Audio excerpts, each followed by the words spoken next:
Let them be the judge. You got a loud voice. You're superintendent. Well, thank you, Kevin. This guy probably has a loud voice too. Do you guys, are you guys okay with projecting a bit? Okay, we're going to get started. I've got just a few obligatory announcements to make on behalf of LCI.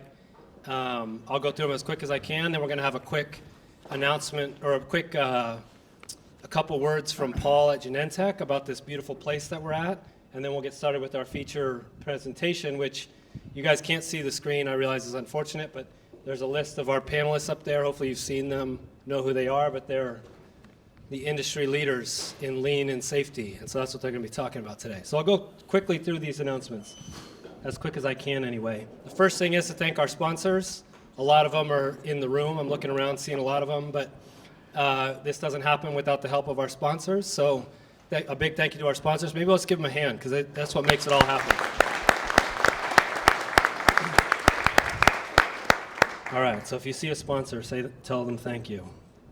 There is a plus delta. The plus delta is really valuable. A lot of times I think we tend to say we're going to do plus delta and then we take it and throw it away, but actually we have a meeting on Friday, the core group for this NorCal chapter of LCI, to go through the plus delta and talk about it, make improvements, and talk about what goes well and what could be better. So if you scan that QR code, it takes you to a website or something like that where you can live put in your pluses and your deltas as we go along, and it is something that we pay attention to. We literally have a meeting on Friday to talk about it. So feedback is really helpful. Make sure you scan the code. We'll put it up again at the end, but if you do it live, it helps you remember what all the great things you want to say, or negative things. Quickly, got to mention LCI membership. If you're not a member, membership is what keeps this all going. So there's a link there. We'll send out the slides ahead, but if you're not a member and you've ever thought about becoming a member, there's a lot of great benefits that go along with it, including events like this, and then all the content that's available, training and whatnot on the website. So there's tons of stuff to talk about. Dan is your man if you want any more specifics. I'm filling in for him today. I know nothing about all this stuff, but if you have not thought about becoming a member, it's the link's there, and it's really something you should probably think about.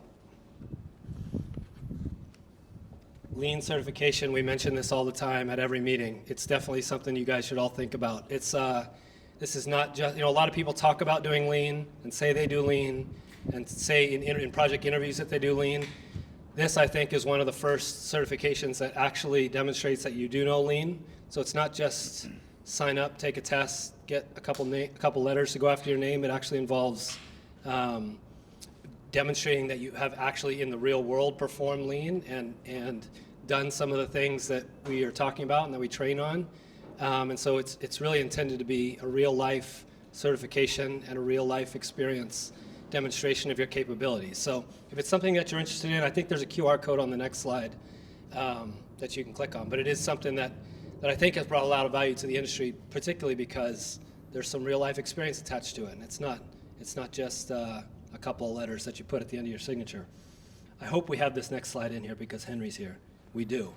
I'm glad we left it in there. I was thinking about taking this one out, Henry, but if you guys haven't met Henry Nutt, there he is, celebrity sighting in our midst. But Henry Nutt from Southland, you can read the quote there. He's one of the ones that has helped develop this program, I think, and is certainly an advocate of it. But as you go along, if you have any questions, Henry, Dan, myself, any other core team members can answer your questions about the certification program. Thanks for being here, Henry. I'm glad I left the slide in, buddy. There's the QR code. So we'll send this out, but if you want to scan it now, great. We'll also send out the PDF of the slide deck, and you can have the link to it.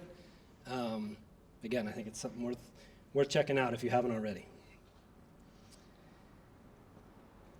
We're going to hit sponsorship again. So become a member, and then also, if you'd like to sponsor LCI and the NorCal chapter, there's a link for it there. I think a lot of our sponsors, again, you saw at the beginning slide, that's really what makes all this possible and makes the content that we provide possible and all of that. So if you haven't thought about it, certainly think about it. It's certainly what makes this whole thing happen. So,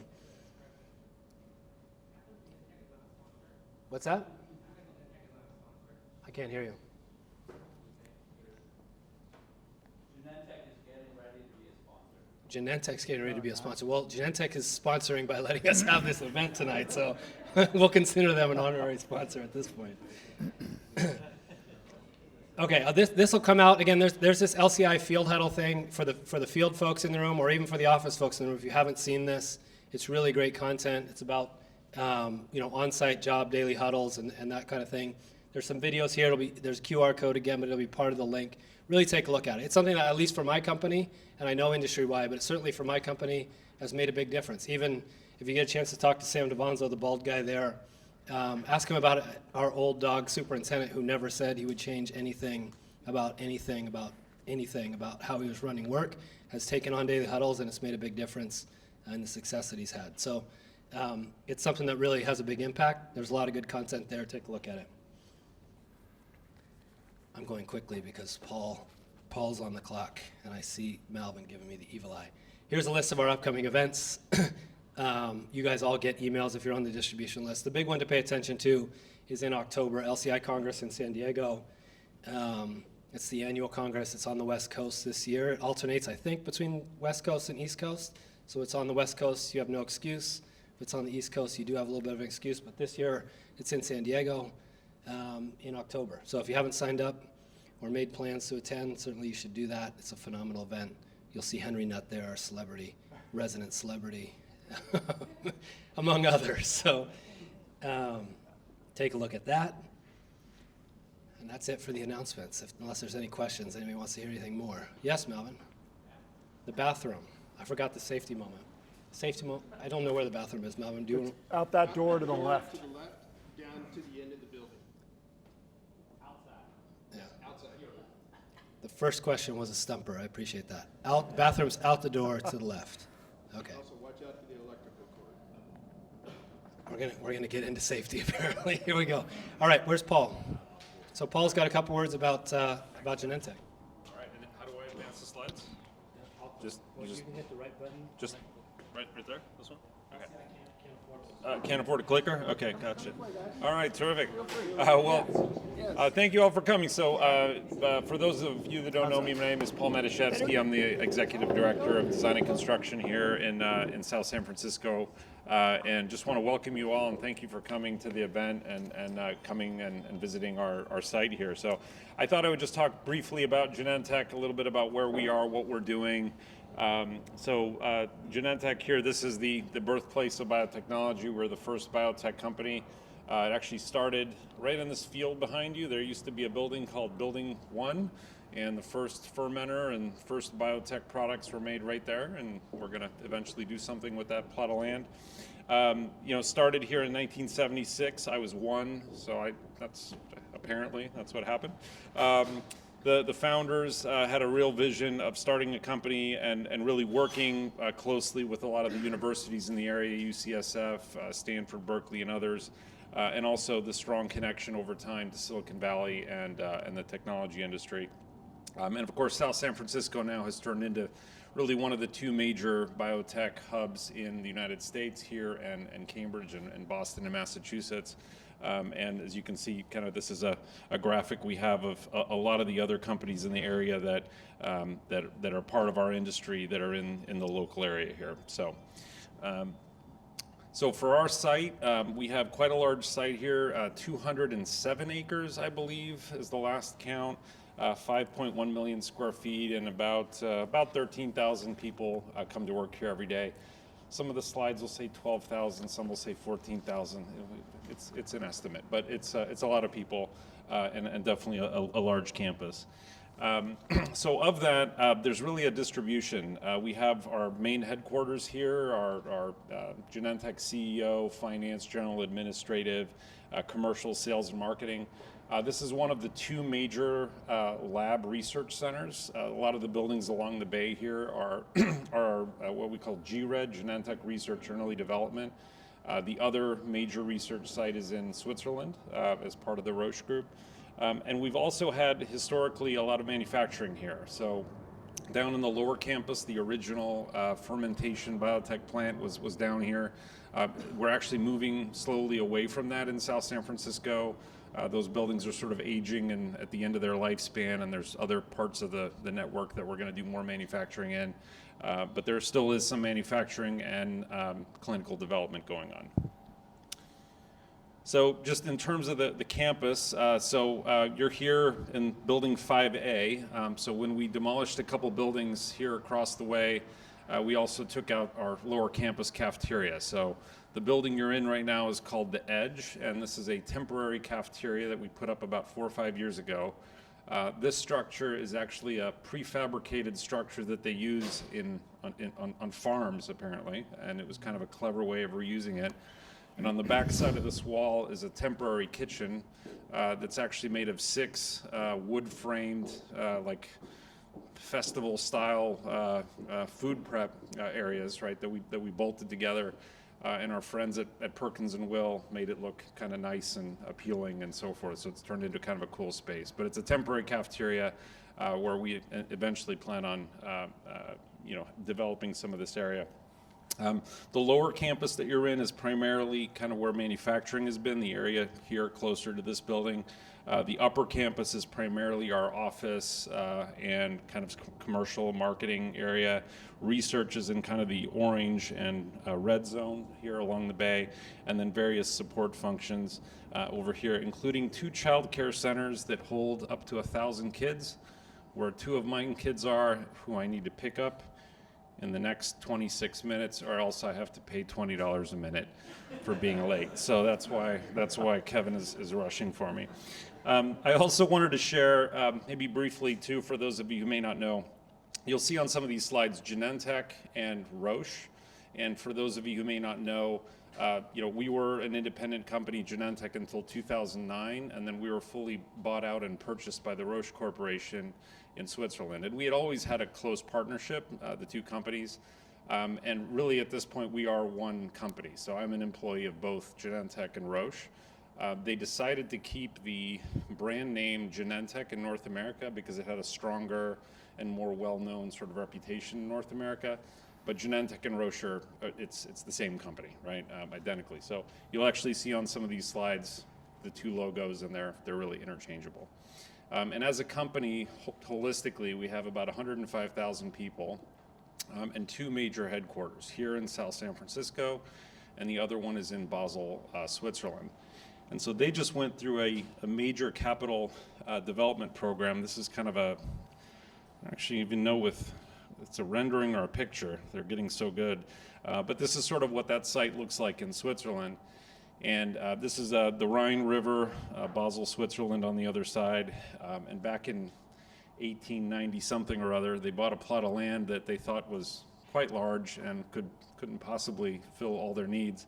And now the city has grown around them, and the Basel site is actually quite limited. And whenever they need to grow, they go up, right? So in Basel, these 2 buildings, Building 1 and Building 2, they're actually the 2 tallest buildings in the country of Switzerland, 43 stories and 49 stories. New buildings built here are actually their new research center, and I believe it's the tallest lab building in Europe, 25 stories. They don't have some of the same chemical loading rules with L suites and whatnot, so they can go a little taller there.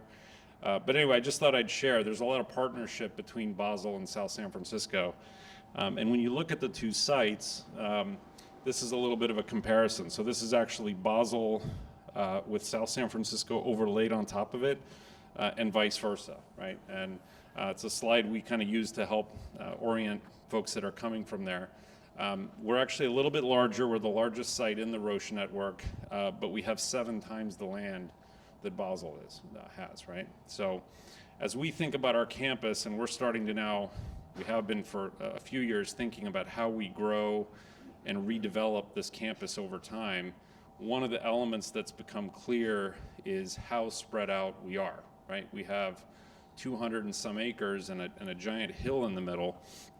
And the folks that work over here never see the folks that work over here. I mean, it's a lot of distance between the buildings, right? 25% of our land mass is parking lots, a lot of hills, a lot of, folks that are very spread out. So we're actually trying to work towards building a little more proximity and density on the campus.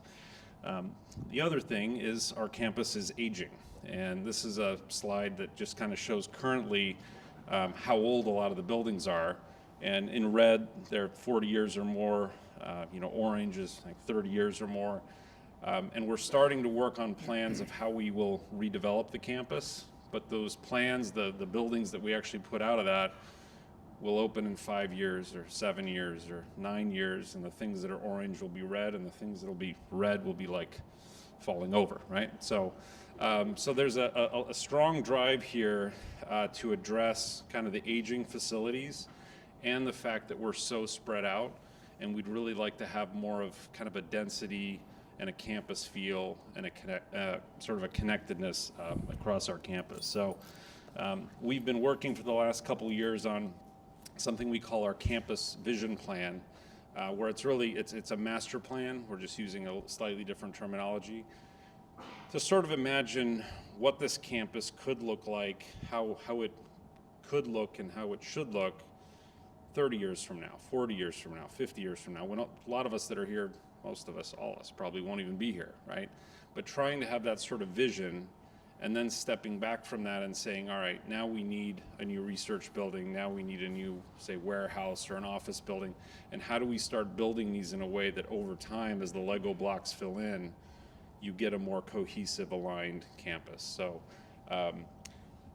very general slide here, can't share more than that, but there's been quite a bit of work on it, and we'll actually see some projects coming out of this next year.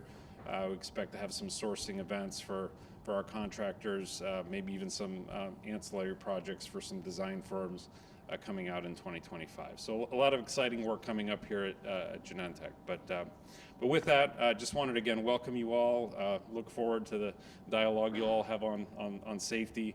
I apologize again. They're gonna hit up my credit card if I don't get to the child care center. But welcome you all, and thank you for coming, and look forward to the event coming up. Thanks. All right. Okay, I'm going to pass it on to Tom. The last thing I'll say is, I mean, they're going to have a panel discussion. This is a community of practice, right? And so I think they've got a set of questions that they're going to go through, and then there's time for question and answer at the end. But I think we want to try and encourage questions, encourage interaction. So as they're going through their question and answers, if there's questions that come up, feel free to raise your hand, and we'll let Tom, our moderator, call on you and address your questions as we go. Because again, a dialogue, I think, is what makes us the most valuable. So Okay. with that, I'll pass it on. Yep. We're ready. So we only have one mic, and it might be a little awkward to pass it around. So James, I'm going to ask you to help us out.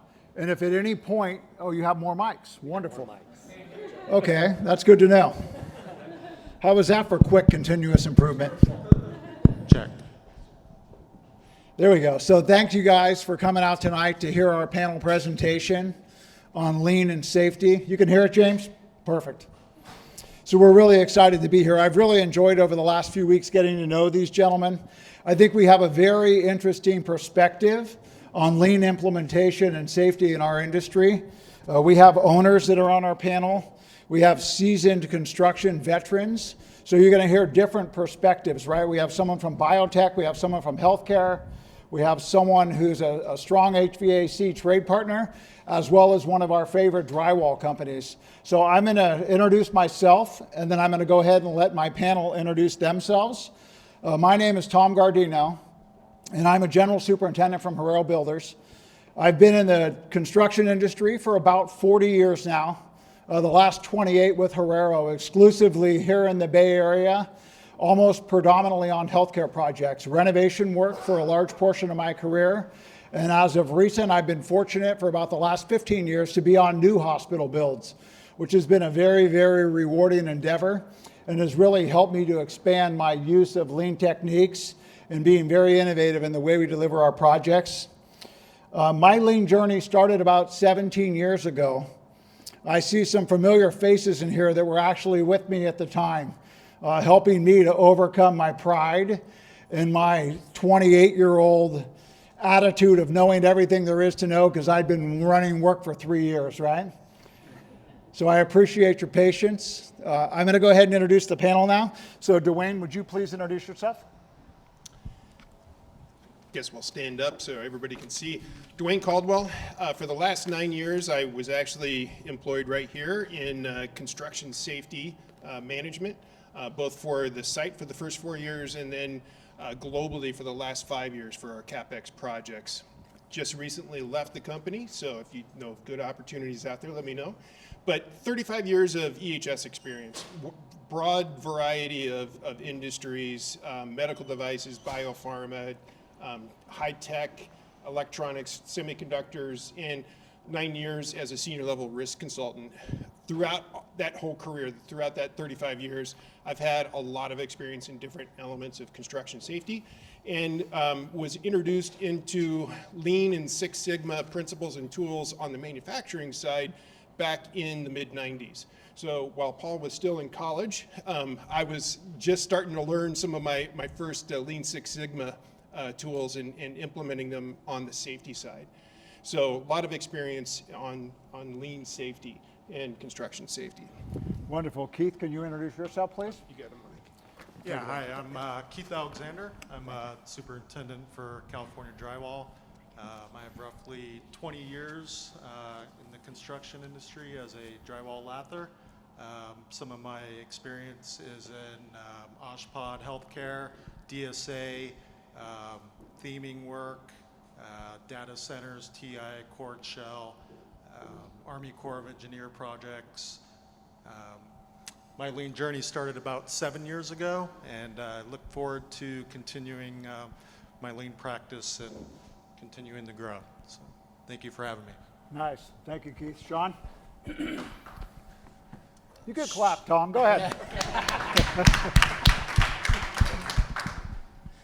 Sean Garrett, Southland Sheet Metal, site superintendent at NHPH with Tom and Keith.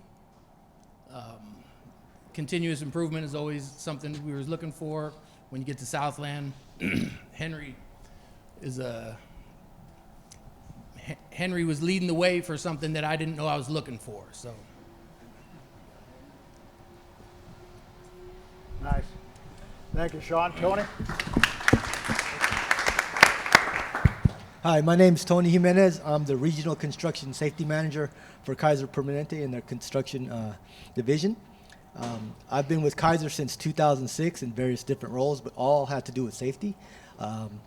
And I started my lean journey about 5 years ago when we hired a couple of gentlemen that you guys might be familiar with, Pete Novaresi and Phil Clevenger, right?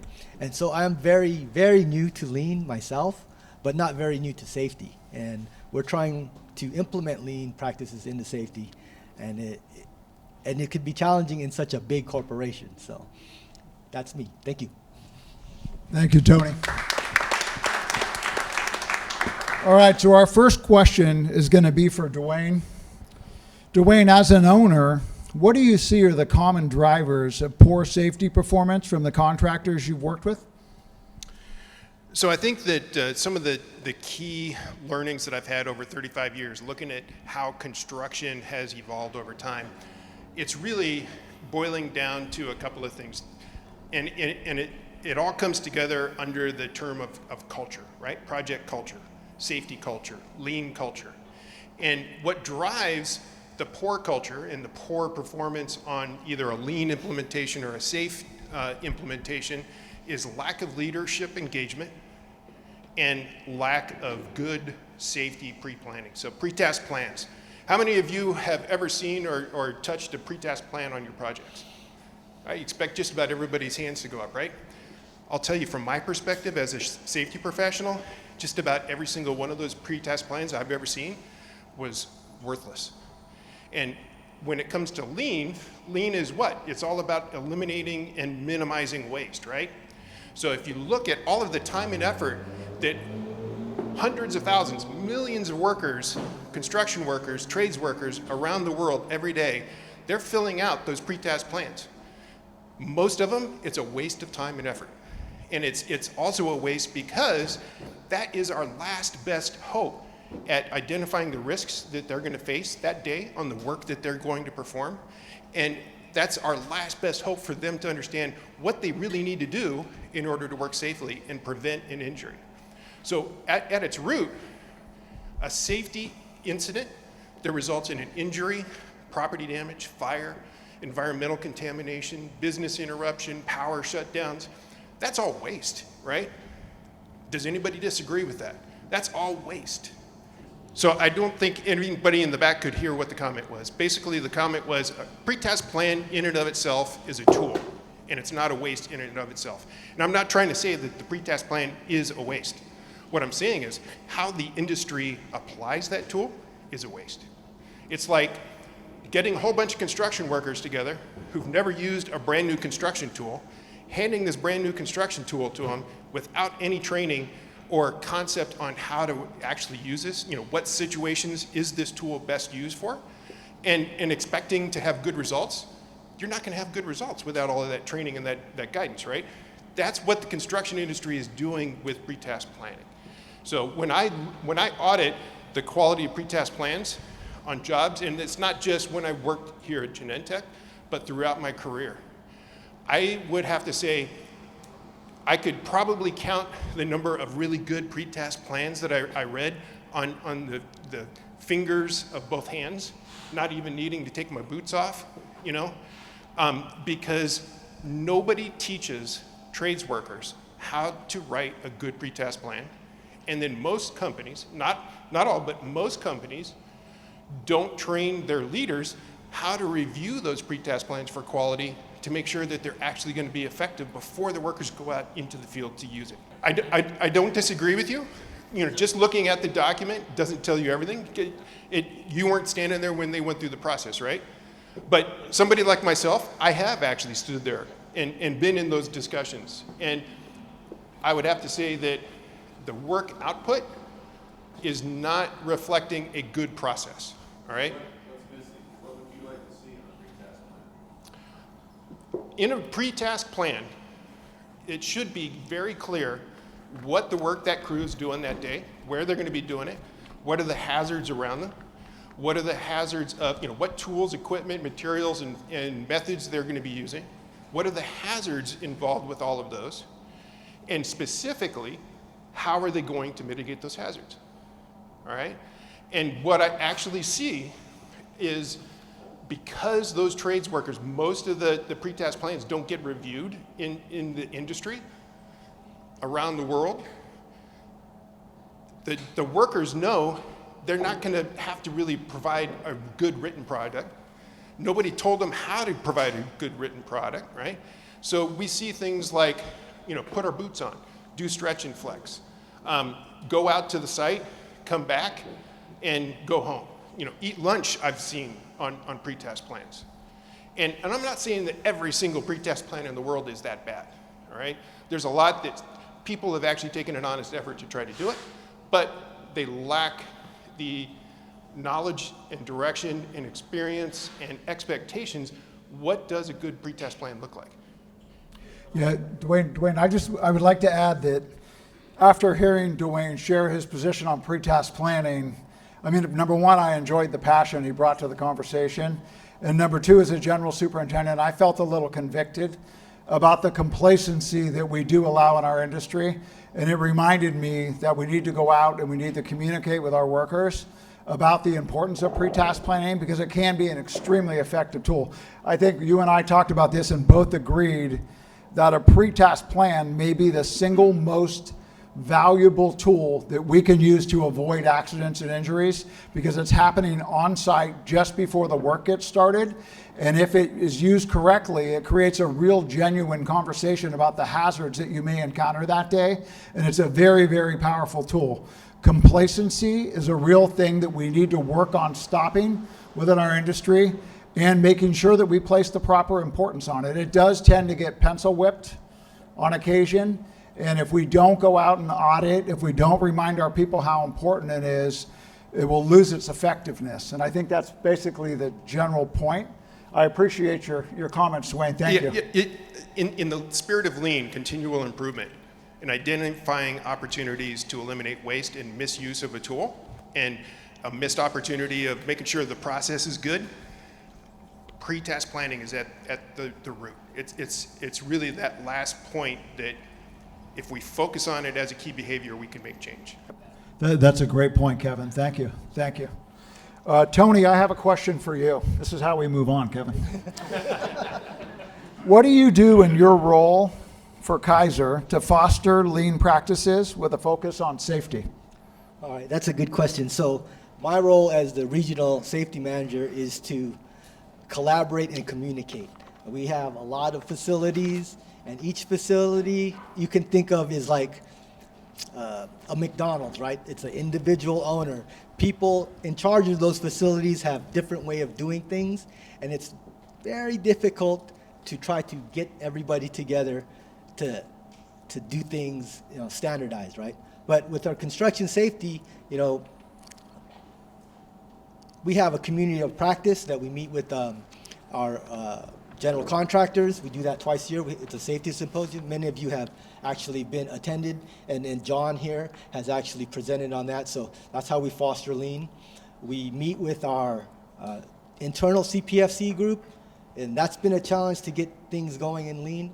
So we're trying to implement daily huddles, improvement on pre-task plans, improvement on meeting disruption mitigation planning. Like if we have a huge crane pick, we're gonna affect traffic control, maybe we're going to have to evacuate some rooms, that type of thing. So it's very important that we communicate all these things and we minimize the disruption in our facilities, right? And another way we foster lean is that we have monthly meetings with our general partners. Every Friday, it's the Friday Fun Day meeting. Kevin gets to sit in those, right? And we talk about lean practices, we talk about safety, we talk about what projects are going on, and we communicate and collaborate. So again, my journey into lean is very new. I'm not really in the know of all the lingo, but we do practice some things like daily huddles, 5 whys, and those type of things. So that's how we're trying to foster lean into Kaiser. Nice, thank you, Tony. I love Tony's humility, right? He's saying his journey in lean has just begun, but it's beginning in a corporation the size of Kaiser, right? I see a question out in the center. Is it a question for Tony? I like that. I like that. It's a great idea. It's something that I might actually try because it seems like a new and innovative way that might interest people in a way they were not interested before. So I think it's a great idea. Thank you for that input. That's what I love about lean communities is all the different perspectives and people being willing just to blurt out like that. Man, I love that. Yes. Yeah, sorry. I think what mine was. Yep, it's a great point, right?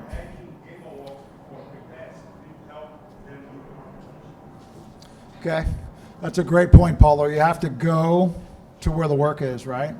Go to Gemba. Tom, Yes. can I just say, Oh, sure. I obviously touched nerves here, and that was actually intentional, because without getting people passionate about it, nothing happens, nothing changes, right? We do the same thing every day and expect different results, and that ain't gonna happen, right? So the points about technology and doing it on a gimbal walk, that's all part of that. And being an owner reviewing pre-task plans, that's what I was doing. That's how I saw all of this stuff, right? And I don't want to call out each and every one of you people who have actually written a pre-task plan. I don't know, you could have done a great job, right? As far as the process, I know people spend a lot of time on it, right?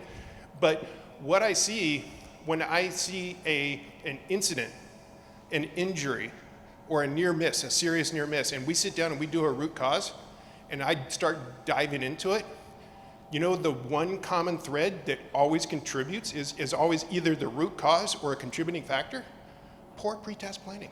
Because they either didn't talk about the hazard that resulted in the incident, or what was put in there as a mitigation was completely inadequate. So if they'd done a better job in pre-task planning, the chances of that incident happening and that worker getting injured would have gone way down. So that's my point. And actually, Kevin, I put together sort of some best practices on different elements of what I'm talking about today. One of those is how to take a lean approach, a very simple approach to reviewing pre-task plan quality, and how to help teach the trades workers how to write better pre-task plans.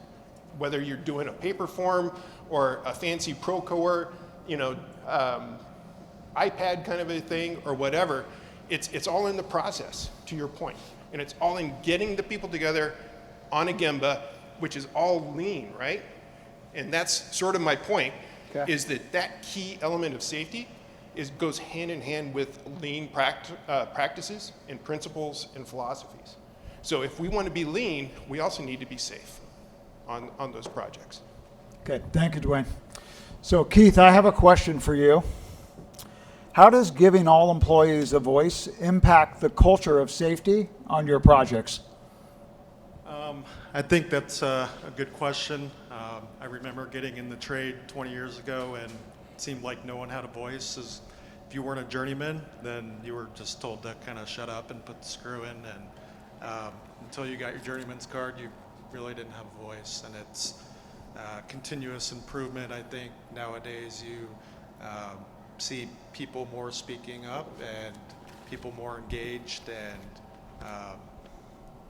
communicating better. And whether you're MEP or a drywaller, you see trades working together and speaking up, helping each other to be safer. And I think we need to continue that pattern that we're on, and better things to come. It's all about continuous improvement and culture. And Nice, Keith. Do you get a lot more participation from the different levels of the crews that are working for you?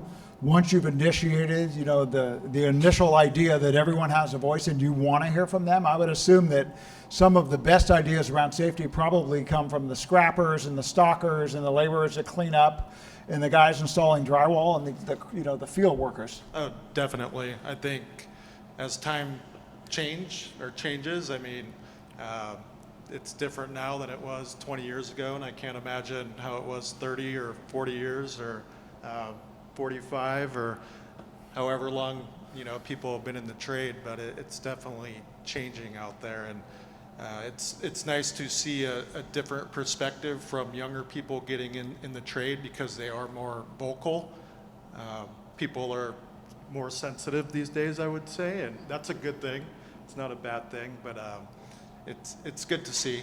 And I encourage that with my foremen, because some of them are hard-headed, and they might talk about that person while he complains or he talks too much. Well, everyone needs to have a voice. I think it's very important for the industry and for safety, for sure. So. Nice. Thank you, Keith. Anyone have any questions for Keith about what he just discussed, not pre-tax planning? Thanks for taking the heat off me, Dwayne. Yeah, there you go. All right. Thank you, guys. So my next question is for Sean. Sean, it is very important for our HVAC teams to receive clean handoffs in their work areas. Can you explain why this helps with worker safety and productivity as an HVAC superintendent for Southland? Sure. First of all, I'm nervous as shit, so I'm gonna talk to Tom. Me and Tom are gonna talk, and the rest of you guys can just make me nervous on your own. But right now, me and Tom are in the room by ourselves. This is a production meeting on Friday. There you go. Clean handoff, I think everybody should push for. Clean handoff is agreed upon in the office and executed in the field. Shit, Tom. Damn.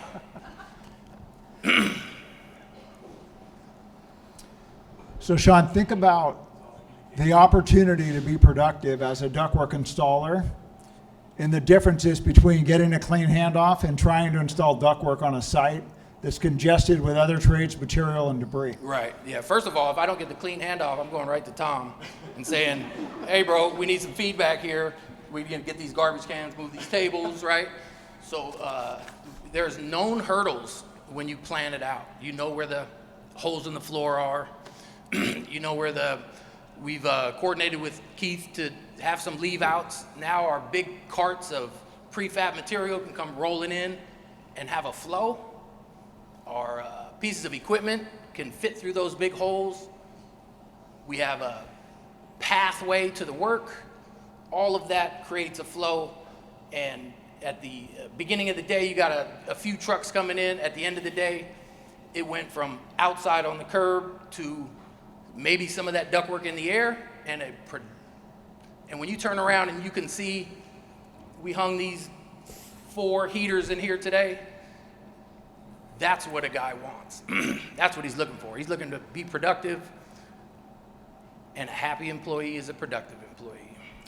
Sean, can you share a little more about how creating really proactive work environments for your crews changes the culture and the morale of the workers? I mean, I realize that a clean area will make a more productive installer, but how does it change the way they approach their work, the way they interact with each other, and the culture on the project? They're happy to have wide open space with no electricians, drywallers, anybody around. It is now our space. We've designated from those columns over there to these columns over here. Again, it just makes a happy employee who's productive and can turn around and say, yes, this is what we did today. There's a great flow. They're happy to clean up. They're sweaty at the end of the day. And those known hurdles make it a lot safer. And we can clean as we go. And when we're done in our area, we're looking to leave it as clean as when we left it.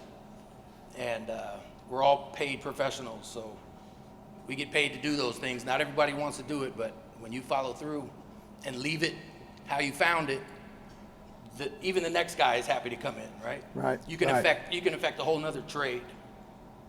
Absolutely. Thank you, Sean. Yes. General question for the room.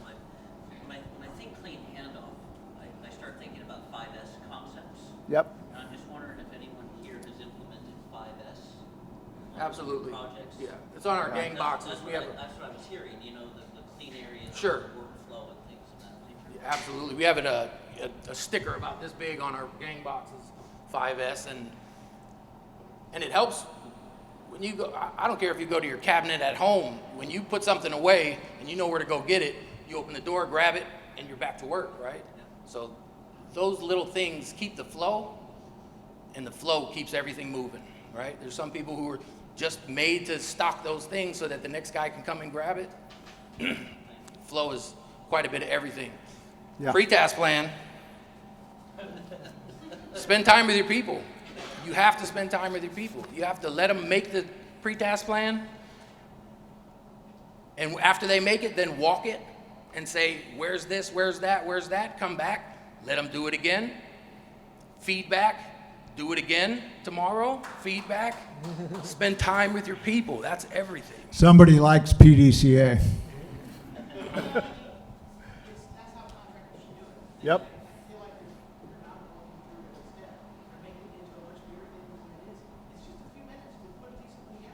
Yeah. Yep. Yes, a question? Well, I was just gonna say, it sums it up. We're in management and we should manage. Yeah. That's the key word, manage. Yep. Yeah. So I have another, do you have another question, sir? Well, no, I was just, the vision that comes to my head is if you're too much focused on the written document, you can have a fantastic freaking pre-task plan that hasn't been communicated to anybody, so they don't know what the heck to do. But you can have a pre-task plan that maybe isn't, written in perfect English, Yeah. but has been communicated effectively out to the field, as Sean was just talking about, and that's gonna at least impact what people are doing. Or like Dwayne said, question, were they trained? Yeah, right. Yeah. Got that whole question.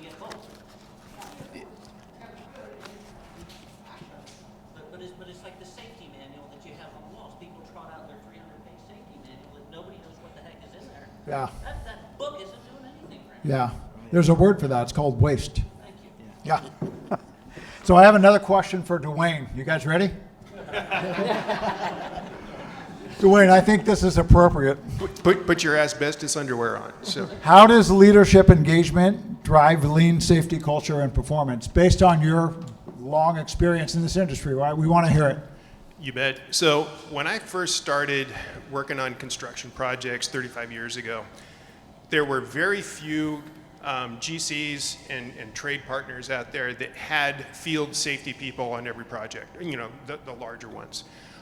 In fact, most of the construction contractors that I worked with had, maybe a corporate safety person and a couple of regional safety people, and they would have to, constantly be driving around to all of these projects, right? So who was responsible for safety on each and every one of those projects? The project manager, the superintendent, and the foreman, right?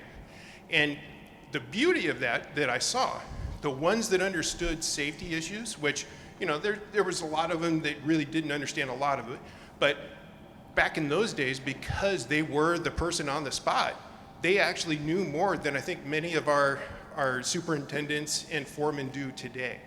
No offense, you know, I'm not trying to, you know, light a fire on anybody here or point fingers, but that's just the way people, you know, are working these days, right? So now today, on large projects, we've got construction safety folks in the field every day on those large projects. And what often happens is they're the ones who are doing all of the pretest plan reviews or the morning briefings and toolbox talks. They're the ones who are doing the walkarounds. They're the ones that are doing the safety training. And if somebody reports to the project leaders that, hey, there's a safety issue over here, or that they see something, more often than not what happens today, and I'm not saying 100%, more often than not, those leaders will get on the phone and they'll call up our safety folks in the field and say, hey, this is happening over on the south end of the building, please go take care of it. So then the safety person is the one that goes and talks and coaches and deals with the issue with the workers, right? But what happens when the project manager and the superintendent and the foreman are doing their daily walkthroughs, and they tend to do it more than just once a day, right? They're walking around in the Gemba, out on the job site. If they see schedule issues, if they see quality issues, they're going to talk to those workers about those issues. What happens when they see a safety issue, though, is once again, they're calling the safety people. So the workers, what they see is those leaders talking about safety at the stretch and flex or at a toolbox talk or at the monthly pizza lunch for safety, but not out in the Gemba. And that means that there's a disconnect from a lean principles perspective, that the leaders are not in the Gemba talking about the issues that matter, right? It's the safety people. What happens is that drives a culture with trades workers who think the only time they need to work safely is when they see that orange vest with safety on the back, you know, walking around. And we've had that actually on projects that I've been involved with. And that impacts safety. So one of the leading indicators that we instituted at Genentech is daily leadership engagement on safety. And what that meant was every single one of the project managers, the project exec, the superintendent, the foreman, when they're on site, they've got crews out in the field, and they walk out into the Gemba, they have to talk to at least one trades worker about a safety issue. It's not filling out a 10-page form. To your point, it's not about paper, right? It's about having that focus, that conversation, to let the workers know the boss cares about safety.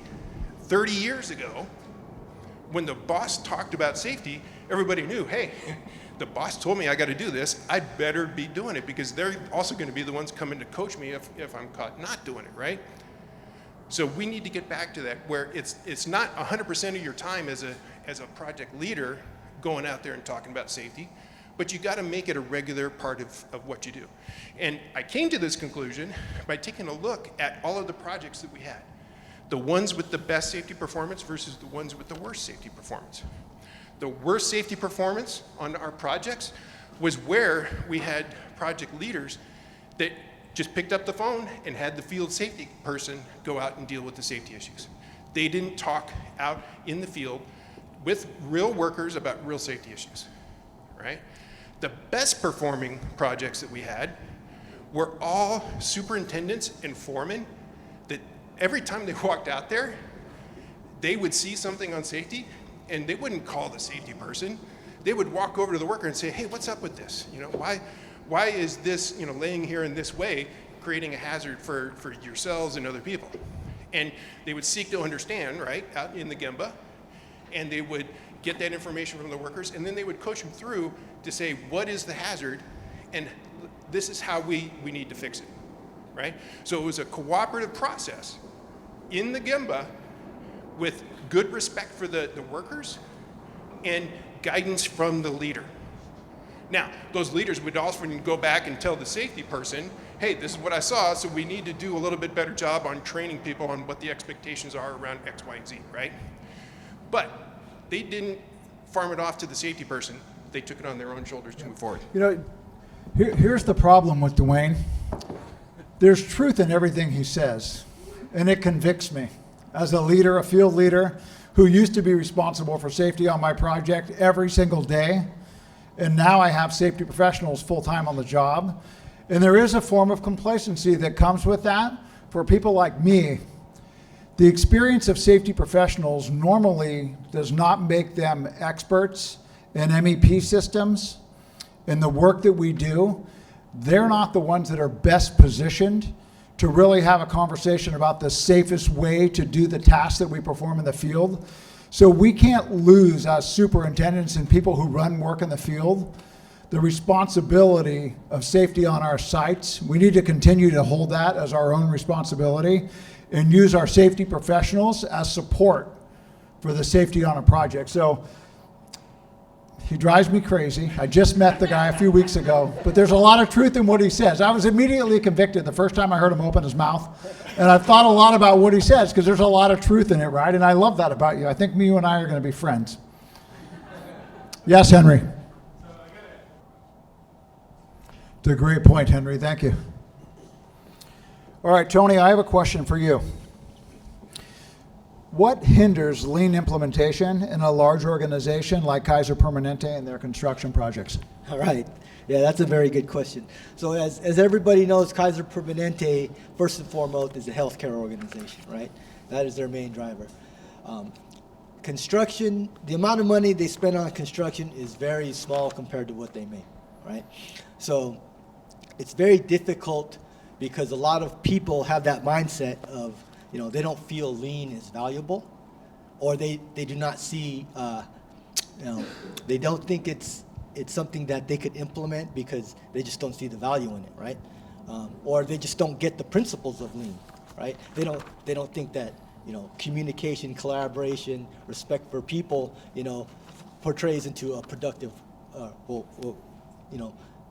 result in a productive project, right? So those are the very things that I have to deal with our internal construction group, CPFC, because they've been around quite longer than I have, and they have a particular way of doing work.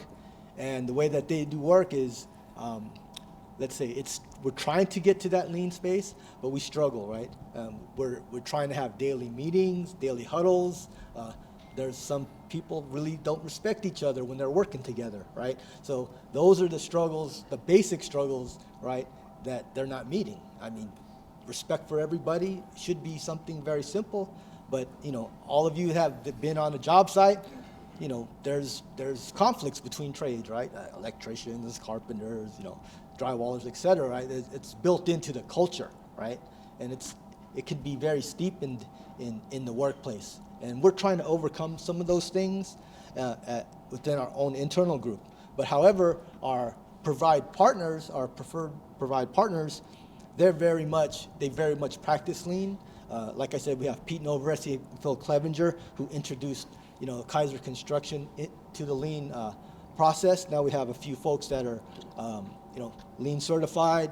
They attend the LCI conference. You know, within our group, Ivan Queso, Pete Novaresi, you probably know James McIntyre. Those folks are lean certified, and, you know, from a perspective of working with our partners, we're very much lean, right?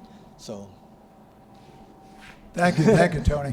I love that. I think it's such an interesting perspective that Tony's responsible for construction projects that happen at Kaiser that are being built by large general contractors. And he's also responsible for interior renovation projects that are being done by their own internal construction department. I think that's a really interesting perspective. I'm sure it's also very challenging at times. It is, and many of you who worked with me before know about CPFC, and, you know, sometimes they think, well, why doesn't CPFC do what we do, right? Yeah. And it's a struggle with our partners, and you know, it's something that you know, we're working towards some type of resolution. Thank you, Tony. So Keith, I have a question for you. How does prefabrication improve safety on the job site? Yeah, so anytime we can prefab in a controlled environment, that's going to mitigate risk out in the field. Cal Drywall, Southland, we're big on prefab. We do anything from interior panels, exterior panels, kitting, pre-cut studs, panel max. We're both on a large hospital project right now where we're pushing the whole project for prefab. We're also doing bathroom pods, and we have a warehouse off-site. But anytime we can move the employees off-site and put them in a controlled environment, like I said, we're going to mitigate the risk out in the field. It turns more into manufacturing instead of a construction site, as you know. So,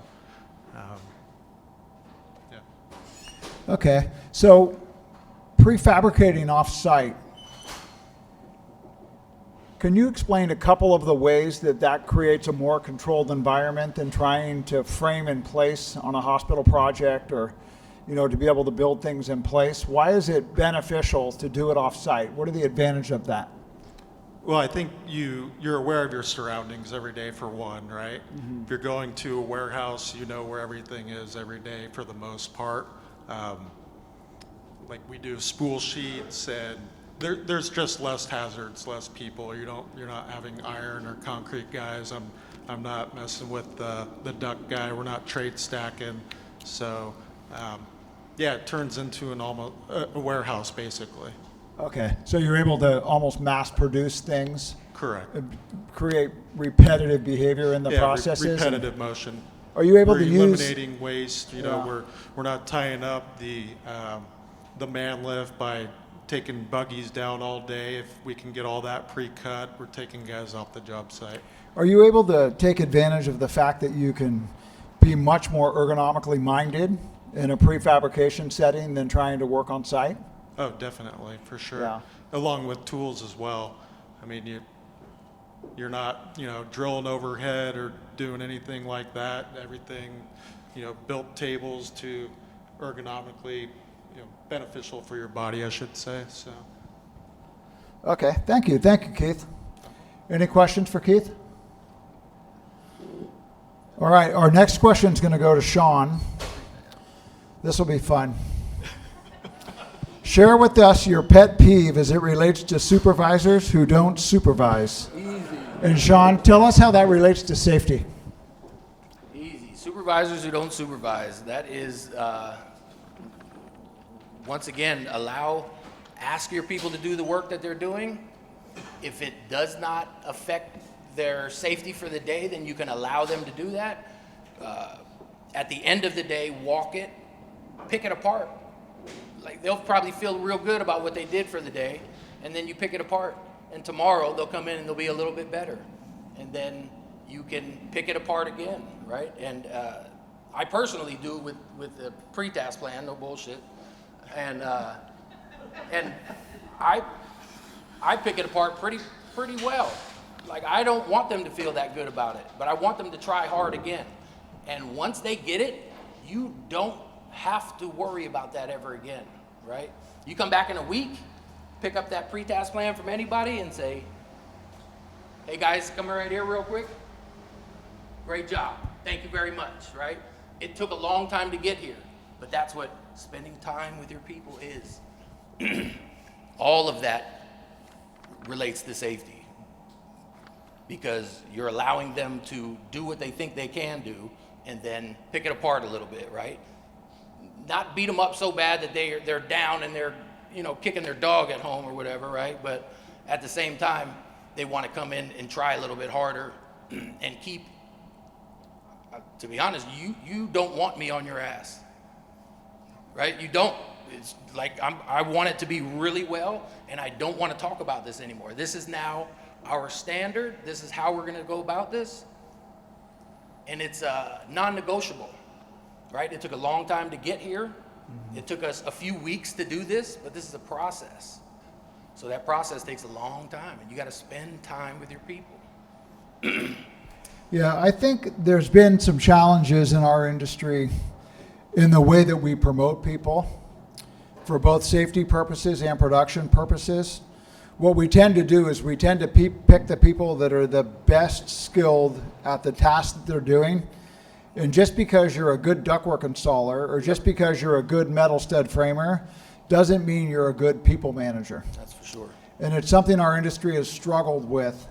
And I think that's how we've had to overcome the challenge of having very traditional people in our industry in leadership positions, because they were the people that were the fastest and the best at their trade. Therefore, they were promoted as leaders when in fact they're not good people managers and they don't know how to get the best out of people. Right. So I think that is something that we're more aware of now and that we're continually working on as an industry to really try and find the people with the proper skill sets to manage. Sure, I'm surrounded by great people. And those people, they talk to me how I need to be talked to. And when you can do that for your people and pick out how they need to be talked to, and trust me, talking to me is, I have to coach people on how to talk to me. Like I need it. It's not normal. Like it needs to be forceful, but it needs to also have respect. And that's how it developed over time, right? 10 years at Southland, there's a ton of really good people who learned how to talk to me. So then that developed me over time. And when I gotta go back to Tom. I'll tell you what, this is a great segue to another question I have for you, Sean. How do you think having lean champions within your organization, and we all know who we're talking about, has benefited you as a leader at Southland? And how does that help you improve the safety on the projects that you work on? For sure, I think we just led right into it, right? Surrounded by great people. When I started at Southland, Henry Nutt is my superintendent. So he walks a different walk, and he preaches something that I didn't know I was looking for, to be honest. So that's what drives it. And fuck, man, I wish just me and you, Tom. Shit. So it's tough. All of that translates to safety at some point, but the respect for people, the respect he had for me, and the little bit of force, because there was a time where he said, maybe Southland is not the place for you. I need that. That's the little bit of force. I need that. That'll change your mind real quick. So Yeah, a little tough love, I guess, huh? shit, yeah, I need it. I absolutely need that. Yeah. Remember that. Remember that. No, Remember that. Yeah, I got it. Yes, sir. Tom, remember that. Tom gives it to me good too. I like that. Knowing Henry, to the whole lean mentality of developing a good safety culture, it's all about coaching. It's not about just directing people and bullying people. It's really about seeing what people need to hear, seeing where they can improve, and helping them to see that same thing and giving them the path forward, giving them the tools and the guidance they need to make it happen. And that works for safety, that works for lean, that works for quality performance, all of those things. It's all about respecting people, which is the number one tenet of lean construction, right? And it's all about coaching. And so what you also said was you coach people on how to talk to you. That's it. You can't just expect them to know it by osmosis, right? Or mental telepathy and that kind of stuff. You got to help people understand what the expectations are and help them get there. I coach my PEs on how to deal with me as well.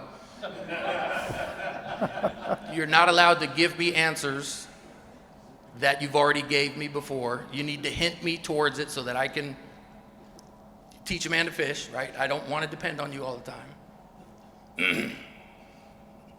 And then, go ahead. I was going to say I love to see your passion. It's very genuine, so that's awesome. Yep. Thanks, Keith. Thanks, Sean. Thanks, Dwayne. Tony, I have a question for you.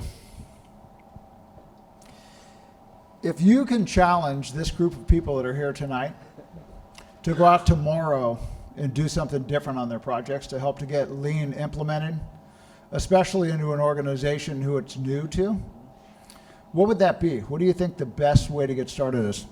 Well, I think it would be to get leadership involvement in the first place, because if you don't have leadership involvement in anything, how do you expect the subordinates to buy into it, right?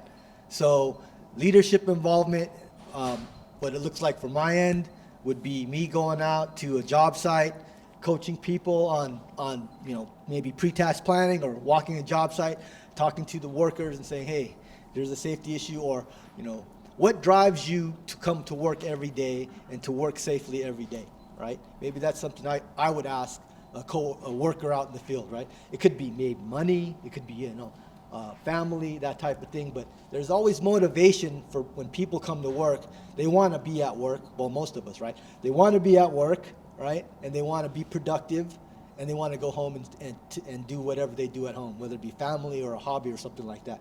And that's ultimately why we're working, right? Because we want to provide for the things that we love doing, right? So leadership involvement, it would be key. And then trying to get, the field staff involved. So, for me, I'm going to go out to my safety representatives in the field. I'm going to call for a meeting, hopefully and get one going this week, and talk about the things that we talked about here. How can my safety reps out in the field, show respect for their coworkers? How can they get people involved? How can we get people thinking about safety rather than like what Dwayne said? Oh, here comes the safety guy, code 11 or purple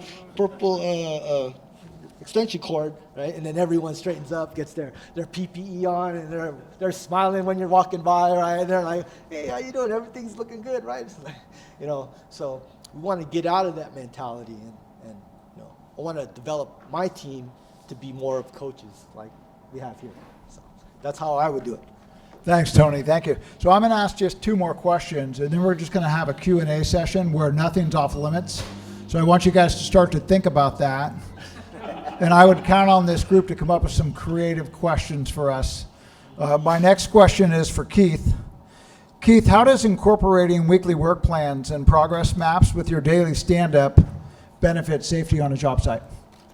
Yeah, I think that kind of ties back to the first question, that giving everyone a voice and how that matters on a project. But I think it really starts every morning at your daily stand-up meeting, because one of the first things we talk about is safety. But regarding the weekly work plan and the progress maps, we have called a lean board or information board. Whether it's a tower, we might have it on every other floor, or just depending on site logistics, but typically we'll have one on every floor or whatnot. But so every morning we'll do our lean stretch or our safety stretch and our lean topic, and we'll go over our weekly work plan for the day, and we'll talk about the week's work. But how that ties into the safety aspect of it is guys are actually looking ahead. If they know that they're working in between those columns on Friday and they're walking away from the meeting on Tuesday and they see a safety hazard, they're going to bring it up immediately. And it really gets guys looking ahead and actually seeing their workplace before you're just told to go there. So it ties into pre-task planning and everything as far as Nice. everyone having a voice. I love that. And I think, for the field guys, visual aids are huge, right? That's probably a very big part of it, for them to be able to stand and actually visualize where they're heading with those maps that you're referring to. Yeah, and it gets everyone engaged, right? It's a teamwork. It just makes better culture for the project. You're not just told where to go every day. You actually have a visual tool that it's like a playbook essentially. So, yeah, my lean journey started doing that 7 years ago, and I was hesitant at first to do it, but I love it now. It's a playbook for the week. Okay, thank you, Keith. Dwayne, my final question is for you.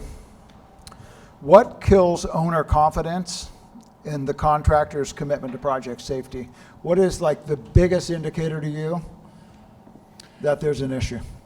One of the things that always raises all kinds of alarm bells and red flags for me is when we have an incident and we sit down and we start going through the investigation process and trying to plot out, exactly what happened, who did what when, all that kind of a thing, and people around the table are all clamming up. When that happens, that sets off alarm bells to me, because people know more than they're sharing in that room. And one of the keys in Lean and Six Sigma and quality improvement and continuous improvement is we learn more from our mistakes and our failures than we do from our successes. Think about that. We take for granted all of those successes. But if we have mistakes and things that we could have done better, and we don't take a deep, honest look at what the root causes are behind that, we're sweeping it all under the table, and what we're saying is, hey, that person who got injured, they don't matter to us. It's not respecting that person, right? We are not giving that person the respect to really have an honest conversation about why this happened, so that we can figure out how to prevent it from happening to anybody else. And that loses a lot of confidence for me when people around the table start shutting up. And before I came to work for Genentech, I spent 9 years as a senior risk consultant working for commercial insurance brokers. Global companies, a lot of construction projects too, a lot of other things. One of the things that I noticed is that the insurance world helps drive that closed mouth approach in accident investigation in the construction industry. How many of you have been at a company that's gotten involved in litigation over an incident or construction defects, and it went to court because people are suing and they're trying to pass blame rather than trying to figure out what happened so that we can figure out how to prevent that from happening again? I would say probably every single one of your companies has had some kind of litigation at one time or another. That drives insurance representatives to provide advice that, hey, only offer up the least amount of information you can. When that happens, we lose the opportunity to get all of the facts, all of the perspectives, all of the different views of what happened, so that we can come up with an effective root cause and come up with an effective corrective action at the end. And that really loses my confidence if I see people clamming up and not owning up to their issues. And one of the key elements in Lean, and especially in an IPD process, where everybody is a partner in the project, right? That helps to eliminate some of that finger pointing and trying to pass blame on who pays for what. Because as trade partners, we're all in the same boat together, right? The owner and the GC and all of the different trade partners. We all share in the profit, we all share in the cost. And so if we can get into that kind of a situation in a lean IPD situation, it promotes sharing information on what happened in those mistakes and those failures, so we can really learn from it and make sure it doesn't happen next week or tomorrow, right? In fact, if you go through the lean courses in IPD, what does it talk about in safety huddles? Or in the weekly huddles, not safety huddles. One of the things that should be talked about is what went wrong and why. And why is that in lean? Anybody? So we can learn. So as a team, that same failure doesn't happen next week, right? So that same failure to meet our conditions of satisfaction don't happen again. And that's one of the beauties of the lean culture, if we really understand it and we really apply it. It also impacts safety. So sharing that information. Nice. Thank you, Dwayne. Thank you. So a few rules of engagement for the question and answer session. Your questions can be directed specifically to a panelist, or they could be in general. It could be a conversation in the room, or it can be one of our panelists who raise their hand and volunteer. If you raise your hand like this, I'm going to call on you. If you raise your hand like this, I'm going to bring you the microphone. Okay? It's kind of a visual thing, right? Cool. All right, is there any questions? Anyone have any questions? Yes, sir. I'm going to start with a comment. Firstly, thank you all very much for your insights and for sharing the information. Great conversation. I wanted to reflect on a couple of things. Sure. Should we, hey guys in the back, should we bring a microphone? Yeah. Okay. So I wanted to reflect on a couple of things. I really appreciate Sean's comments about leadership. And when I took purview of the safety department at Hathaway Dinwiddie, the first thing that I told my safety managers, my regional safety directors, is we're in the people business. And the second thing that I realized is that we need to arm folks with the proper tools to be able to interact appropriately with the people that they're going to be interacting with, whether it be the owner, whether it be a subcontractor, whether it be our own team, whether it be with each other. And one size does not fit all, right? So you have to meet people where they're at. And so I really appreciate that comment. And in our company, we've tried to do a lot to provide folks with those tools. The other comment I wanted to make was related to the reporting and the incident investigations. I think it reflects on culture, right? If you've got a culture of fault finding or finger pointing, people are going to clam up. If you've got a culture of fact finding, and you use that information in a constructive way to help people to be better at doing their jobs, they're going to start sharing that information. And that's a journey that takes time. But it's all about how leadership uses that information that's being shared, right? And so the goal is to create a culture of transparency. When I took my role, my predecessor said, "Oh, I never share bad news with the president or the CEO." And I said, well, that's not going to serve me. For 20 years, I'm the one who wants to be out there in front of things, letting folks know what's going on so that we can actually prevent it from happening again. But it does require a concerted commitment from everybody to do that. So I really do appreciate all of the comments, and I think it also boils down to process. How do you run that meeting, right? It's really, again, a tool. So thank you all again very much. Absolutely. Thank you, and I think you hit the nail on the head, is that without psychological safety for everybody to open up and to share, hey, I screwed up here, and this is why, what I did and why I did it, and this is how I'm going to fix it, it becomes a thing where people are trying to hide things, right? So you bring up a great point that fits in with that lean culture of respecting people. When I, every day when I address my crew, I start out with what I screwed up every day. And it could be the smallest things, and the higher you get and the more responsibility you get, the bigger the fuck ups, right? The more dollars you could put to that. So I share every day with my crew what I screwed up and how it could have affected, hoping that they will jump on board and say, hey, that was me, I didn't finish that, hey, that was me.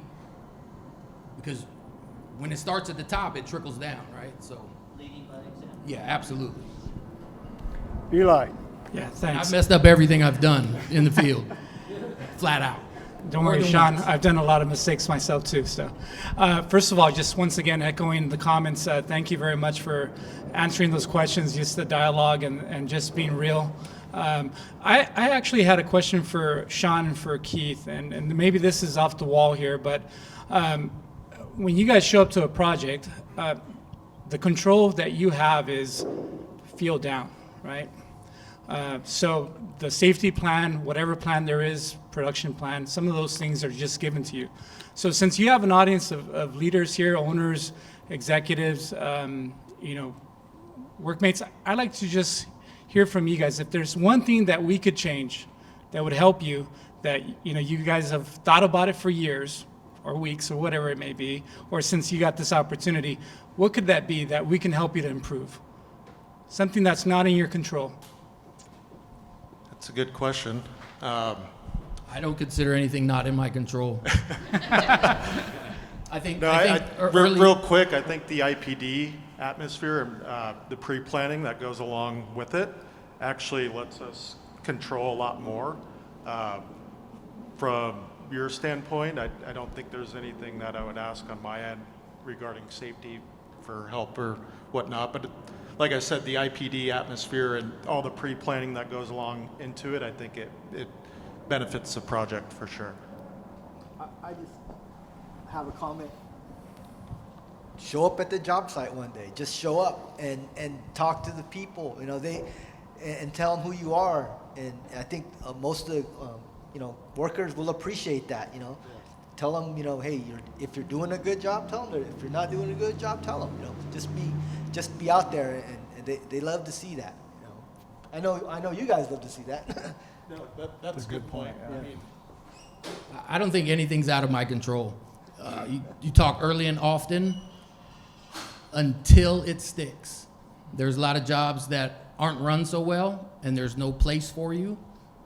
I talk so much that you don't have a choice but to insert me here, right? I'm in control of that. I think a lot of times we complain, we complain later. We react and then complain. You fucked up a long time ago. The work is done way before. It's all the preemptive stuff, right? There's no surprises. I have my own personal saying is no surprises to my boss. I got written up one time because I stood on top of a ladder for 1 second. I stood on the top of a ladder for 1 second. I just had to peek and got down. The dude running the project said, Sean, I got to write you up. You did that in front of everybody. I said, shit, you got to write me up because I did it, not because it was in front of everybody.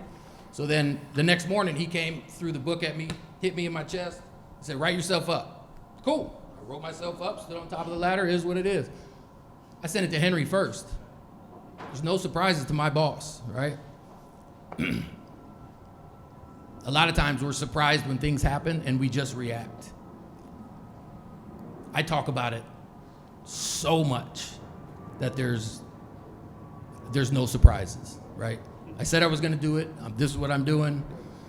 It's going to create and spark more conversations, and eventually we will come to an understanding, right? It doesn't have to be my way, it doesn't have to be that way, but I'm going to get it in one way or another. Thanks, guys. Can I just make one comment because you've given me the opportunity to? So if I could speak to owners and executives, I'm going to break a myth, okay? As a 40-year construction guy, I'm going to break a myth. Not all construction workers like overtime. We have family, we have lives, we have commitments. It's hard on us. Let's take that further. Yeah. Is there a question? Thank you. I had to take advantage of that, right? I just had a comment. Excuse me. This guy, Sean, is that your name? Sean, yeah. I just got to say, the question about what can owners do for the contractors to make it better, I guess it's a good question. I don't know what we could do. It seems like we do everything we can. But I just want to turn that around and say that what do owners want from the teams? And if I've got a program of projects, what I need from the contractors and from the project managers and from the construction managers is leadership. I need, just like you're talking about, nothing's out of your control. You're fucking right.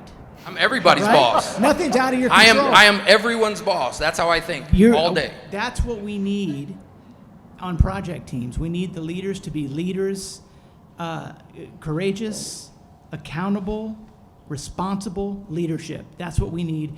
That's what you exemplify. I don't know who's paying this guy, but he needs a raise. You say that because you don't have to supervise him. When you get to the job, Henry, do you want the microphone? Is that why you're waving? I didn't care about the other trade. That's not what I was trained to do. I was trained just to install my work with blinders on. And so this is who we have coming up in our industry. And so we are trying to re-educate an industry that's been trained to do it a certain way, and why it's so effing hard for it to change. So Sean, my question for you is, because I've watched you over the years, and this is genuine, this is not, let's set this question up for this event, because I'm proud that you actually had the courage to stand up here and do this today, because you were right. Southland was like almost the exit for you at some point in your career, right? But you changed that. So with all that I said in regards to just how we're trained or not trained to do those kind of things that are so important for our industry to be better, what really made you make that transformation? Because you even surprised me. What made you change and really become that authentic leader? Good leaders lead people. Great leaders make leaders. I hear you. So I just want to change gears a little bit. We've got a problem at DPR, and I'm sharing this as a failure with this group to create some conversation around this because it's a problem that I think we may all be facing. Our second leading recordable lost time category is soft tissue injuries. That's our trend. And we did a deep study, and we had a team of folks across the company review over 450 narratives. So there might be a problem with waste there in how we actually receive information, and we're examining that. But taking the time to go through all of those narratives and really try and understand what's driving these soft tissue injuries. One of the things that stood out in this study was the second cause, or the causal factors that we're exploring around soft tissue injuries, is stepped on. And the second subcategory for stepped on is debris. So I think we're all feeling the frustration and this tension around housekeeping and, on our job sites, and what's driving this sort of nagging thing that seems to never go away. And, the solution that we're exploring right now is radical housekeeping, and how do we actually really shift that? And I think collectively this is an industry problem, or at least I would like to think that it's not just a DPR problem that we're facing. So just a conversation for the group, just to kind of create some conversations. If that's what's driving a lot of our recordables and lost times, is this stepped on debris, we can attribute that directly to housekeeping. We can look at our lean practices, and there's solutions there that we can come up with collectively. So just putting that pain point out there, sharing that failure with everyone to hopefully create some conversation. You're bringing me all the way back to when I started my lean journey. And I shared this with Henry quite a few times. When I hung duct, I didn't have to clean up because we had people that did that. Just because that's the way we did it doesn't mean it has to be like that for them. So if we give them the baskets and the places to put all the debris, that's fine. But if we teach them that those guys, instead of picking up trash, can get better at their craft by being productive and not picking up garbage, then we're making our whole trade better, right? No matter what trade you are, everyone gets to have skills, not just picking up garbage, right? And that's one small way that everyone improves. And now there's nothing to step on. Hang less duct in a day is what I say. Southland, we measure everything, production rates all day long, right? I'm gonna use Tom. Tom said I have a ton of customers that I have to answer to, but I never complain to the field about how long it takes them to do something, because if you're putting up duct fast but unsafe, you're not valuable to me, right? But if we're hanging less duct in a day, and that first year apprentice gets to add to his skills, everybody wins. Yes, sir. I was going to suggest cut level 4 gloves, but I guess that's not going to work. So I'll give you a direct response to your question about how we've dealt with that issue in our company. But I wanted to also dovetail on the concept of it's not safety versus production, it's safe production. They need to be married together. And for too many years, the industry has seen this kind of competing forces. No, they're locked, right? Everything that we do as a safety team is in support of the business of building, right? And our team is charged with looking for solutions that can be applied in that situation that will keep people safe, that will be compliant with the regulation, but allow the business of building to happen. And so we're problem solvers, right? Because it's all about safe production. You know, we're not a safety company that builds, we're a construction company that needs to be safe, and we keep that in proper perspective. With regard to soft tissue, and you're talking about, you know, stepped on or debris, we saw a similar thing. I think it's very common. We picked our battles. We started first focusing on clear access and egress, you know, high areas of travel, because that was where the highest probability was. Got that dialed in. Folks started seeing the benefits of that cleaner area, and what we found is it kind of spilled over to other aspects of the work. It's not perfect yet. It's still a work in progress. The other concept is if it can be off the floor, keep it off the floor. And that's a little bit more difficult to do, but it's something that we're certainly working on. I hope that helps. Thank you. The whole concept of nothing hits the floor is something that gets talked about a lot, and I think people ignore the whole debris part. But one of the benefits of doing prefab, like what we talked about with Keith and Sean, in fact, Lean Construction Institute has a whole bunch of videos online. A lot of those are thanks to Southland, and it's actual Southland field tradespeople talking about how they applied different lean principles. One of those lean principles being 5S.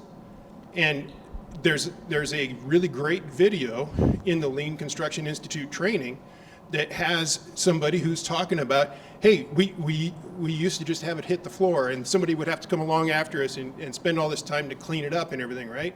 So now we have the waste bucket right where we make the cut, and the debris goes straight into the waste bucket. So it saves us time, it saves us energy, and it saves, the housekeeping issue, right? So one of the things that I was working on with our projects is all about, once again, pre-task planning, asking people to say, hey, if you're going to be creating waste and debris, if there's wrappers, if there's sawdust, if there's metal dust, if there's scrap metal or wood, how are you going to deal with that? And did we include that in the pre-task plan? That's part of the process, right? It's part about talking through with the workers. And then when it gets factored into that pre-task plan as the way that we do business, that becomes part of how, what the expectation is. Did we do a good job? Well, we didn't, put everything in a waste bag, bucket or anything. We had to go back and have somebody else clean it up afterwards, right? And when we talk about healthcare, or if we talk about working in any of these biopharmaceutical buildings here, debris from construction is a contaminant that threatens lives, okay? It literally threatens lives. The lives of the patients in a Kaiser hospital, or the lives of the patients who are getting the medicines that Genentech is making could be threatened by common debris. And so that becomes a life-threatening issue. So that's why it's so important, to really make sure that gets, dialed in, plus the respect for the workers, right? And having somebody come along and clean up after somebody else, there's nothing more disrespectful when we know that the trades worker who created the mess could have kept that mess from happening in the first place, right? Mm-hmm. How disrespectful is it to expect to make a mess out in the job site and have somebody else come after and clean up? So it fits with the lean principles around respect for people and eliminating waste of having to clean it all up. Thanks, Wayne. So I don't know how many of us work in the healthcare environment and the biotech environment, but I'm assuming that all of us have at one point or another, or we may. And I heard just a really compelling story from Tony. It was actually the other day we were doing some preparation, and I'm going to ask you, Tony, to share that story about a lessons learned that you guys experienced. It was a very important thing to share, at least from us and our perspective on safety. Working on an occupied hospital campus right now, it was something I needed to hear, and it's going to stick with me forever. Yeah, thank you, Tom. So, we had a project. This goes way back, and where we were doing tenant improvement on a med surgical floor. The floor below was the ICU, and the floor above was the mother baby unit, right? And this was way before, lean and coordination, all those type of things. But they were just hammering away, doing the demo. The field foreman was in there, and then a gentleman showed up at the entrance to the exam room. The patient room where they're doing construction, and he was pounding on the door. He asked to speak to the foreman, and what he told the foreman is, I know you guys have work to do, but there's a very, very sick lady that's downstairs, and she's terminally ill. That lady happens to be my wife, and she doesn't have much time to spend on this earth. And I'm just paraphrasing, and I would appreciate it if you guys stop working, so that the rest of her time left can be spent peacefully, right? So after that incident happened, we had to coordinate with the department managers, the chief nursing officer, and say, hey, we got to get these guys supervised, and we got to have certain hours of work where we can conduct this type of disruptive work, noisy work, et cetera. All right, and this was before the pre-construction risk assessments came out and those type of things that we have now that drive this, right? So, it's a very, very powerful story, and it's something that, for me, it's personal because my mother passed away from cancer, and she was at a hospital, and and I worked at a hospital, so it's something that I would just like to share with you, that and a lot of our partners here in this room know that we take patient care very seriously, and in the things we do in construction, especially at a hospital, the staff really don't appreciate it until that shiny new room is done or that shiny new building is up, right? And they're bitching and moaning the whole way. I can't park here, or I can't use this OR here, or well, why do I got to walk 20 more feet to the bathroom, et cetera, et cetera, et cetera, right? Right. So we have to, as a group, we have to minimize that disruption as best we can, and it's very difficult working in a operating hospital or a clinic, right? But the main thing is that we communicate those disruptions so that everybody knows what's going on, so that at least people know that, hey, we got to park in a different spot, or we got to use this different bathroom, or doctor can't use OR2 today, something like that. So any questions for me? All right, thank you. Thanks, Tony. Does anyone else have any questions?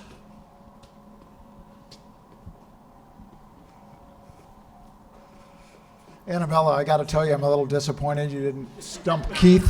Yeah.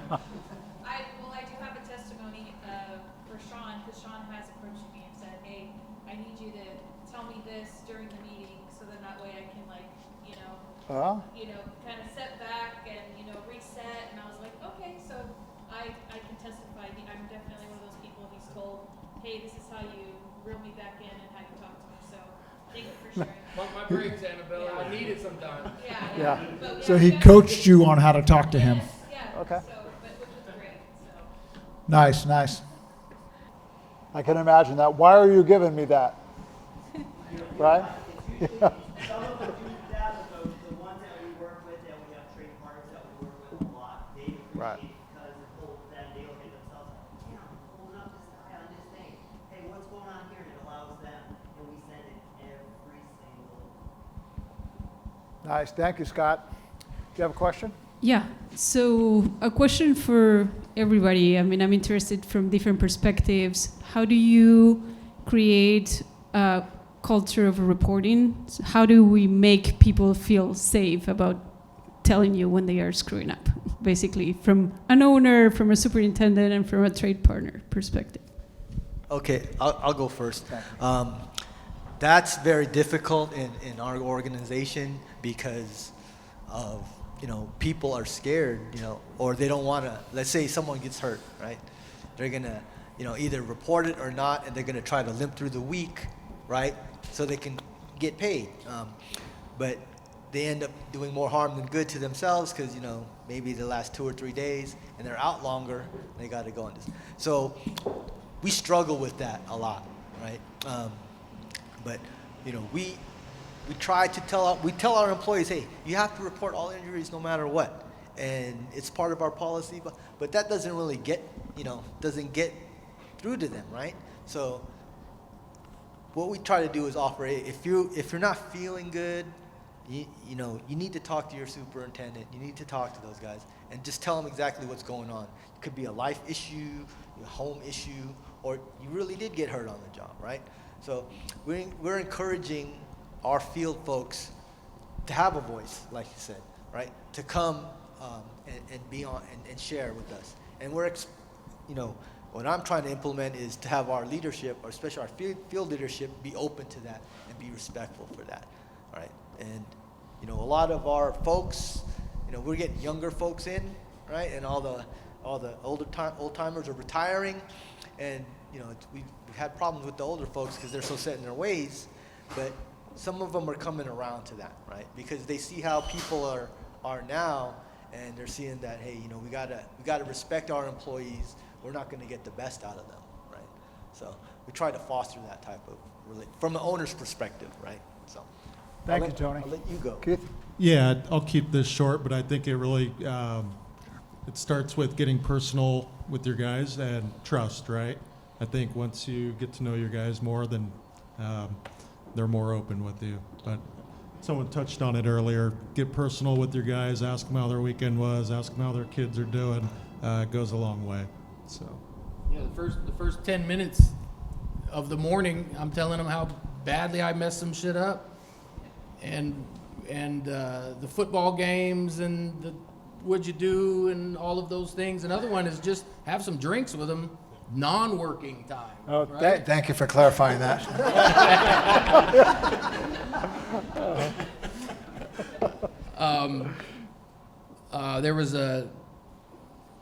There was a particular guy who was running a really good job, and he had a party at his house that I went to. And immediately when I left there, I set up a party at my house for my crew, because I saw how they all interacted, and I was like, this is not something, you can't fake this right here, right? They were all on the same page, and by showing up to the party, I became part of that crew, right? You can't substitute that, right? You come as you are, do as you do, enjoy yourself here, see you Monday. Spend the first 10 minutes, don't talk about work for 1 second. It builds camaraderie. Yeah. Thank you. Dwayne? Spend time with your people. Yeah, I think building on what you just mentioned, Sean, is leaders set the example, either good or bad, right? And so if leaders are the ones who show the whole team when they screw up, they're going to admit it. They're going to go down to the root cause on why it happened and how they're going to work differently in the future to make it not happen, right? That sets one example. The other is from a leadership perspective. If I've got project team members who come up and report a defect or an injury or a mistake or a screw up of any kind to me, the first thing I do is I thank them. And I said, thanks for coming forward. The second thing that I do is I dive into my lean culture methodology, which is seek first to understand. Before I start jumping to conclusions and telling them what they did wrong and what they're going to have to do to fix it, I start asking questions. And I honestly listen to what they're telling me to find out not just what happened, but the whys behind it, right? And often what I found when I go out and I see something that is being done unsafely and I start asking questions, it's because we directed the workers to do something which was unachievable, right? And so then they were in a position, because they didn't feel comfortable challenging how we were directing them to do something, they just did whatever they could to get the job done. And that is often at the root of a lot of these mistakes. And if we can get to a point where, as a leader, we can have that honest, open conversation with those workers to find out the whys behind it, we can really find out what the root causes are so we can change and prevent it from happening again in the future. The more you do that as a leader and have that respect for people and really listen to what they're saying, and you show that you're not being punitive, it becomes a coaching and mentoring kind of a situation. And it develops psychological safety for everybody to speak up and challenge things if it doesn't sound right to them from the start, right? And they're more likely to then come forward and share, those mistakes. Thank you, Dwayne. I'd just like to add to that. Yeah. Here, let me I do this. know it wasn't asked of me, but coming from a union background myself, it's a transitory thing that we do, right? And hire, fire, back to the hall, back to a new job. So to go off what Paz said, is like, how do we create that culture from the start where workers feel psychologically safe is where we really need to start. I know one thing we do really well is we have an onboarding process that's 8 hours where workers come in the first day, they don't even hit the field, right? And they're working with us, they're working with safety, they get to learn about our culture and learn about the things that we desire of them before they ever get to the field. But even still then, you're having to break down those barriers. If something does happen, they're back to the hall, right? There is no culture like, if you work at Genentech, let's say for example, you're a Genentech employee. If you work for the union, you're a union member. So how do we break down that divide to where union members feel that we're still gonna care for them in a downtime, they're not gonna be put aside. When they're hurt, they're not gonna be put aside because all our processes currently that we have in place right now set that up for a negative tone. Oh, you wanna come in, you had a defect, right? We had a property damage. Well, guess what? Everybody's now in the office for an hour and we're finding out what's behind it.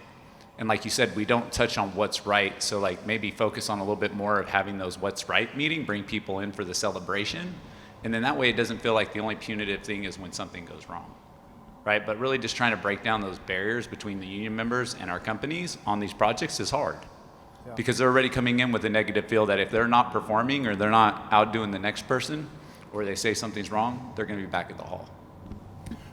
I think that is a problem that I've seen with the construction industry globally, where everything, when there's a mistake, an error, an injury, or whatever, it becomes a punitive issue. And the first reaction of the team is to send that person home, send them back to the union hall, if you will, and bring somebody else new in, right? Now you got a situation where you got somebody new coming in that you're gonna have to train up and get them aware of what all of the expectations and how to work in your project culture are all over again, right? And the person who ended up making the mistake doesn't learn anything except, hey, I got to make sure that nobody finds out if I screw up again in the future, because otherwise I get sent back to the union hall. They don't learn what they did, was wrong and why it was wrong and how to do it better the next time. And that just perpetuates this throughout the industry. So the less punitive we are, and there are definitely times that we have to be punitive and we have to kick people off the job and whatnot, drugs on the job and things like that. Absolutely, right? But that should be our last choice. And like the lean culture training tells us, seek first to understand, and then you can figure out, okay, do I need to punish this person or do I need to train and coach up this person and mentor them, right? And what happens often is the person who gets hurt, who learns their lesson, becomes the biggest safety advocate there is out there. And if they see others who are making the same mistakes they were doing, they'll stop them, their peers, and then say, hey, do it this way because I did it the way you're doing it and I got hurt, right? But this is the way it should be done. Yeah. So it's a great point, Dwayne. It reminds me of the term, it's not the people, it's the process, right? And whenever you can honestly say that before a 5-why discussion or before a root cause discussion, it kind of lowers the tension in the room when people realize it's not a witch hunt. It's not about trying to find fault in any individual behavior. It's really trying to have a time of reflection, understand what went wrong, and then create a countermeasure to avoid that from happening again. Okay, guys, so I'm feeling this really strong desire because I've spent my entire career trying to finish things ahead of schedule. So, Kevin, would you like to wrap us up? I promise this will be quick and we'll be out here before 8 o'clock. Hopefully, oh boy, this is gonna take a minute. Uh-oh. I know, I screwed it all up. I'm trying to find the plus, there you go. So the plus delta. So like I mentioned in the beginning, please take a minute and put your plus deltas in there. We do pay attention to them, I promise you. So if you have a chance to do that. But on our way out, I just want to make sure we extend 3 thank yous. So first and foremost to our panelists. I thought, frankly, the expertise and the candor and the vulnerability. Second of all, to our host, Genentech. I'm not sure if anybody, oh, Malvin's still here. There might be a couple other folks, but thank you for the venue. Thank you for the great weather.